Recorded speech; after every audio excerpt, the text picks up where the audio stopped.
وقت کام کون آنے والا ہے؟ فرمایا جب میزان عمل پر تولا جائے گا نیکیاں کم ہوں گی، ایک اللہ کے بندے کے پاس صرف ایک نیکی کم ہوگی۔ کیا؟ ایک نیکی کم ہوگی۔ اس سے پوچھا جائے گا کہ تو نے تیری ایک نیکی کم ہے، کیا تو کسی اور سے مانگ نہ سکا؟ کہا مولا سبوں نے انکار کر دیا، سبوں نے انکار کر دیا، کسی نے مجھے جو ہوتا ہے نیکی نہیں دی۔ اللہ اکبر۔ اس وقت پوچھا جائے گا کیا تو کسی عالم دین کو جانتا ہے؟ کیا کسی میرے دوست کو جانتا ہے؟ کیا تو کسی جو ہوتا ہے اللہ والے کو جانتا ہے؟ آخر کار وہ کہے گا میں کسی کو نہیں جانتا ہوں، میں کسی کو نہیں پہچانتا ہوں۔ آخر کار جو ہوتا ہے وہ اللہ کا نیک بندہ جو اللہ کا دوست ہوگا، جب اس مجمع میں دیکھے گا کہ اس بندے کے پاس نیکی نہیں ہے، وہ کہے گا مولا اس بندے کے پاس نیکی کم ہے، میں اپنی ایک نیکی اس کو عطا کر دیتا ہوں، اس کی بخشش فرما۔ خدا کی قسم اس مرد مومن جو دنیا میں اللہ والا تھا، جسے لوگ حقیر اور ادنا سمجھ رہے تھے، اپنے مال و زر پر اترانے والے لوگ اللہ والوں کو جو ہوتا ہے سمجھے نا، دنیا والے مٹی سے کھیلتے ہیں، اللہ کے ولی ہیں جنت بنا رہے ہیں۔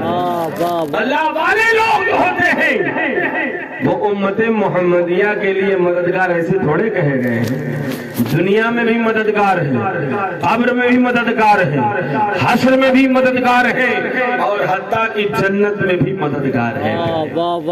یہ آپ کے لیے مددگار کی بات بتا رہا ہوں، اسی لیے صحبت کرو۔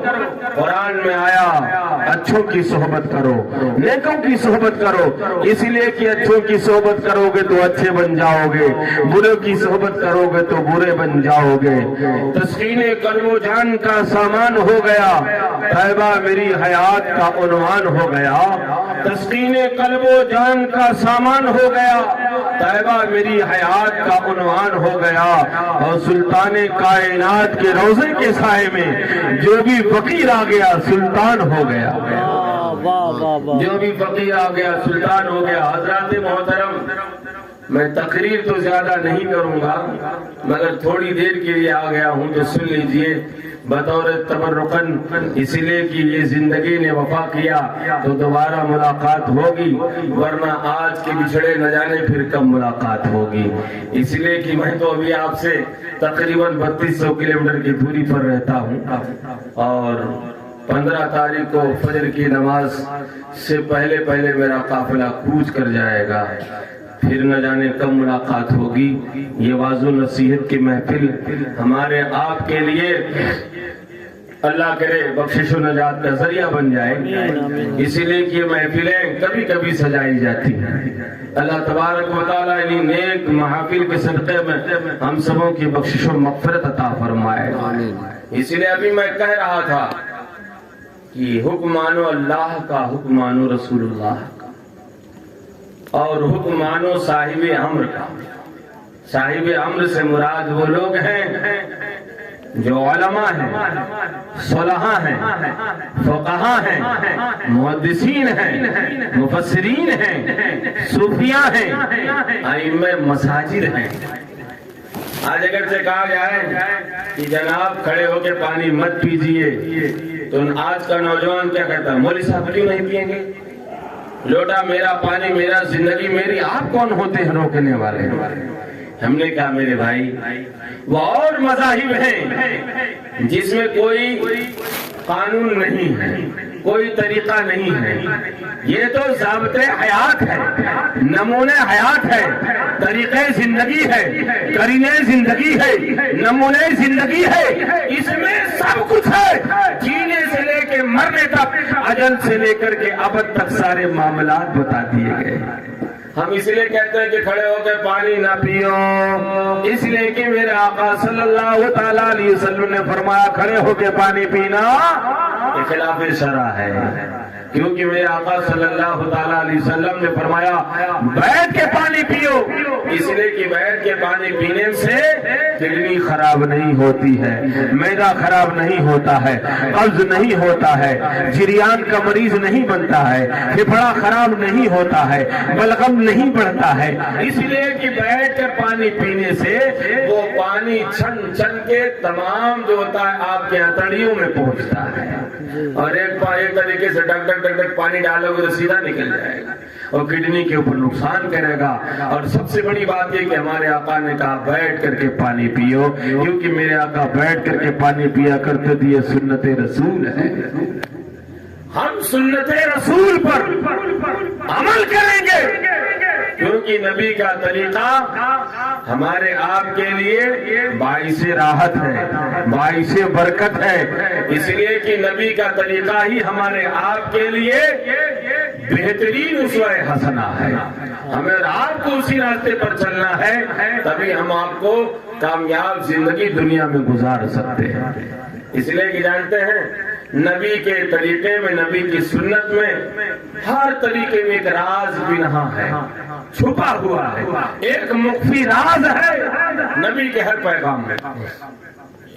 وہ ہماری ظاہری نظروں سے بھلے نہ نظر آئے کیونکہ ہم پڑھنے والے تو ہیں نہیں، ہم دنیا کے تمام بچہ 5 سال 4 سال سے ہوتا ہے تو UKG LKG 1 2 3 میں پڑھتا ہے، اس کو A for apple, B for boy, C for cat, D for dog, A for elephant یہی پڑھایا جاتا ہے، کتا بلی سور سیار پڑھایا جاتا ہے۔ مگر میں یہ نہیں کہتا ہوں کہ تعلیم مت حاصل کر، یہ دنیاوی معاملات ہے، اس کا حاصل کرنا بھی ضروری ہے، مگر جو انسان کو انسان بنا دے، جو انسان کو زندگی جینے کا شعور عطا کر دے، اس تعلیم کو حاصل کرنا ضروری ہے۔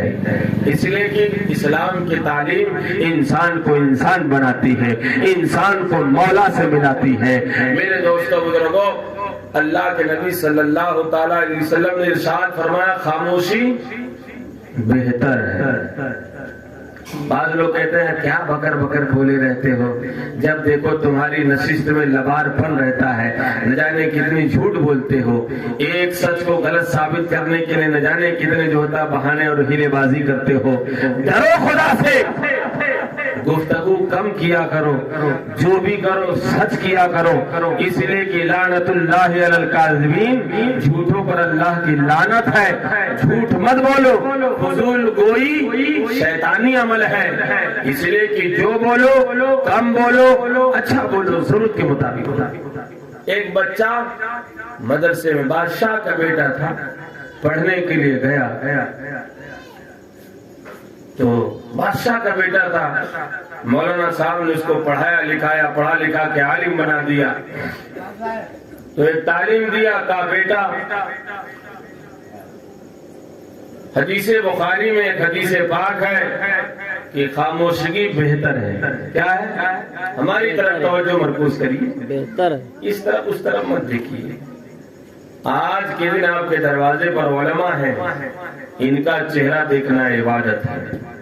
جانتے ہیں میں نے کتابوں میں پڑھا کہ اگرچہ کوئی عالم دین، کوئی اللہ والا پورب میں رہتا ہے اور کوئی ایک شخص پچھم میں رہتا ہے اور اس اللہ والے سے غائبانہ محبت کرتا ہے، کیا غائبانہ محبت رکھتا ہے، جو پورب میں اللہ والا رہتا ہے اس سے محبت کرتا ہے اور دنیا میں کبھی اس سے ملاقات نہ کیا، صرف اس سے محبت کرتا رہا، تو خدا کی قسم اس غائبانہ اللہ والے سے محبت کرنے کی وجہ سے اللہ تبارک و تعالیٰ بروز محشر اس کی مغفرت عطا فرماتے ہیں۔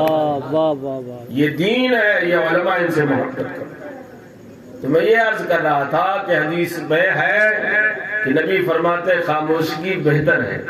تو بادشاہ کا بیٹا تھا، اس نے کہا ہمارے مولانا صاحب نے کہا کہ خاموشی بہتر ہے، نبی صلی اللہ علیہ وسلم نے فرمایا خاموشی بہتر ہے، تو آج ہم بھی اس پر عمل کریں گے، دیکھیں کیا بات ہے۔